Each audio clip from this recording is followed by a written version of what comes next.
আসসালামু আলাইকুম। ইহুদিরা এত মেধাবী হয় কেন? বর্তমান বিশ্বের জ্ঞান, বিজ্ঞান, প্রসাধনী, অস্ত্র, ইলেকট্রনিক ইকুইপমেন্টের ক্ষেত্রে, ইনফরমেশন টেকনোলজির ক্ষেত্রে এমন কোনো সেক্টর নাই যেখানে ইহুদিদের অবদান নাই। সবচেয়ে বড় কথা হচ্ছে বর্তমান বিশ্বের যে ব্যবসা বাণিজ্য সেটার প্রায় 70% এই ইহুদিদের দ্বারা পরিচালিত এবং ইহুদিদের দ্বারাই সেটা প্রতিষ্ঠিত এবং পরিচালিত হয়। আমরা আজকে যে ফেসবুক ইউজ করি, সেই ফেসবুকের যে প্রতিষ্ঠাতা মার্ক জুকারবার্গ, উনিও কিন্তু সেই ইহুদি। সবচেয়ে বড় কথা হচ্ছে, আপনি শুনলে আশ্চর্য হবেন যে আমাদের যে নোবেলে পুরস্কার দেওয়া হয়, সেই নোবেল পুরস্কারের যে ফিজিক্সের এ পর্যন্ত যে 51টি নোবেল পেয়েছে ফিজিক্সের সেই ইহুদি বিজ্ঞানীরা, যা টোটাল নোবেলের প্রায় 26%। কেমিস্ট্রিতে প্রায় 36টি নোবেল পেয়েছে ইহুদিরা, যা টোটাল নোবেল পুরস্কারের প্রায় 20%।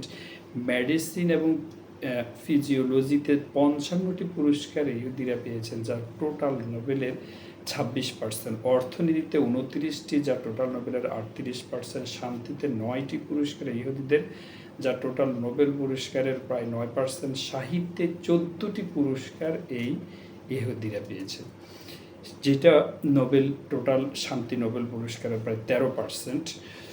পৃথিবীতে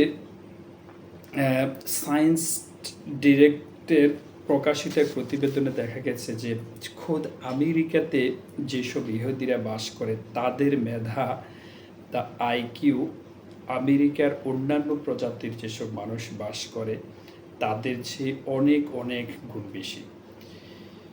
প্রশ্নটি হচ্ছে, ইহুদিরা এই নলেজটা গ্যাদার করে কিভাবে? তারা নলেজটা কিভাবে অর্জন করে? গবেষণা দেখা গেছে মার্কিন একজন বিজ্ঞানী, তিনি একজন ডাক্তার ছিলেন।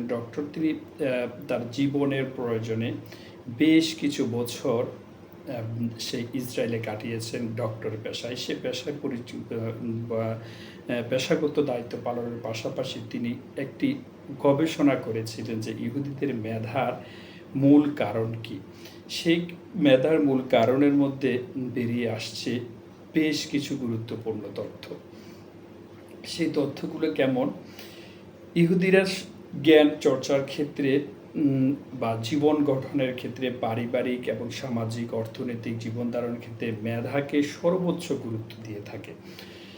তো সেই গুরুত্ব দিতে গিয়ে ইহুদির যেসব মেধা বিকাশের ক্ষেত্রে একজন মহিলা বা একটা শিশু জন্মের পূর্বে এবং পরে বেশ কিছু সরকারিভাবে বেশ কিছু বিভিন্ন প্রোগ্রাম করে থাকেন। সেই প্রোগ্রামগুলো কেমন? সে প্রোগ্রাম সরকারিভাবে অনেক কিছু দায়িত্ব পালন করে থাকে একটি সন্তানের প্রতি, একজন মায়ের প্রতি।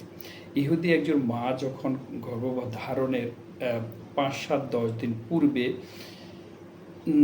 সরকারি একটা নির্দেশনা মোতাবেক তাদের স্বামী এবং স্ত্রীকে এমন একটি জায়গায় রাখা হয় বা এমনভাবে রাখা হয় যেন তারা কনসেপ্ট করার সময় কোনো মানসিক টেনশন বা অন্য কোনো কিছু যেন তাদেরকে কোনো রকম তাদের সংস্পর্শে আসতে না পারে।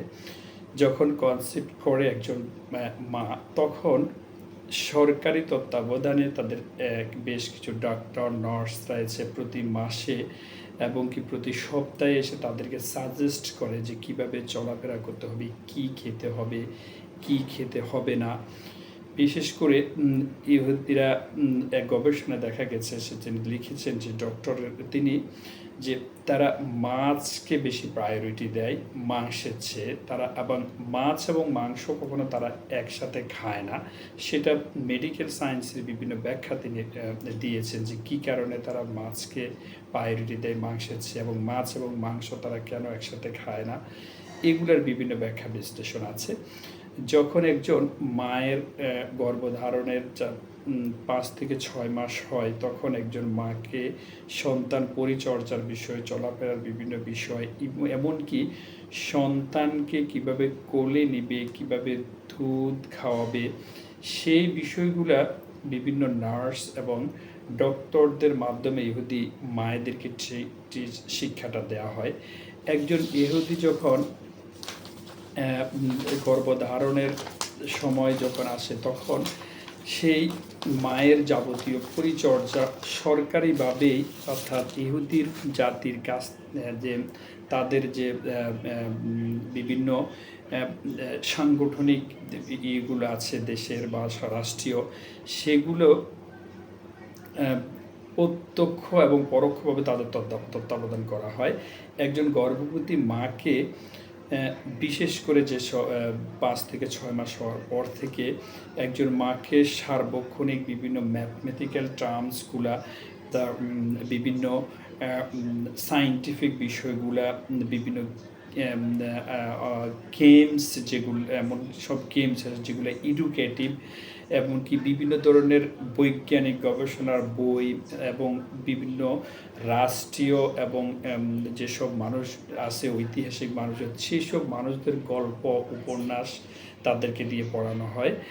এমনকি তাদেরকে পরিমাণ মতো পুষ্টিকর খাওয়ার প্রদান করা হয়।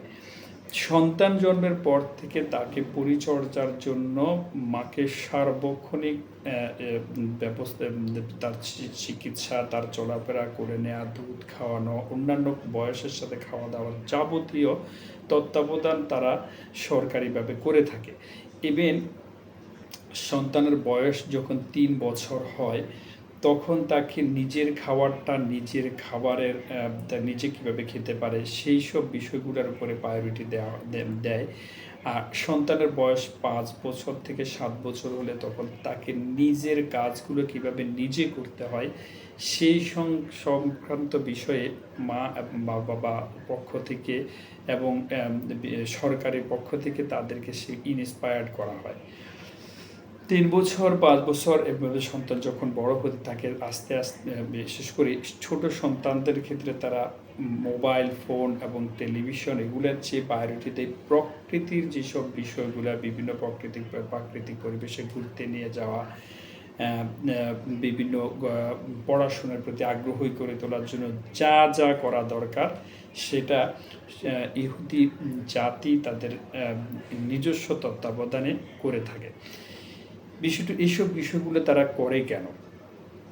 করার একটা উদ্দেশ্য হচ্ছে ইহুদিদের চিন্তাভাবনাগুলো হচ্ছে সুদূর প্রসারী, অর্থাৎ তারা পৃথিবীকে শাসন করবে, পৃথিবীকে তত্ত্বাবধান করবে, এমন বা 100 বছর পরে তারা কি করবে সেই প্ল্যান নিয়ে তারা এইসব কাজগুলো করে থাকে, যেটা মেধা ছাড়া, বৈজ্ঞানিক গবেষণা ছাড়া, মেধার বিকাশ ছাড়া এগুলো সম্ভব নয় বলে তারা মনে করে।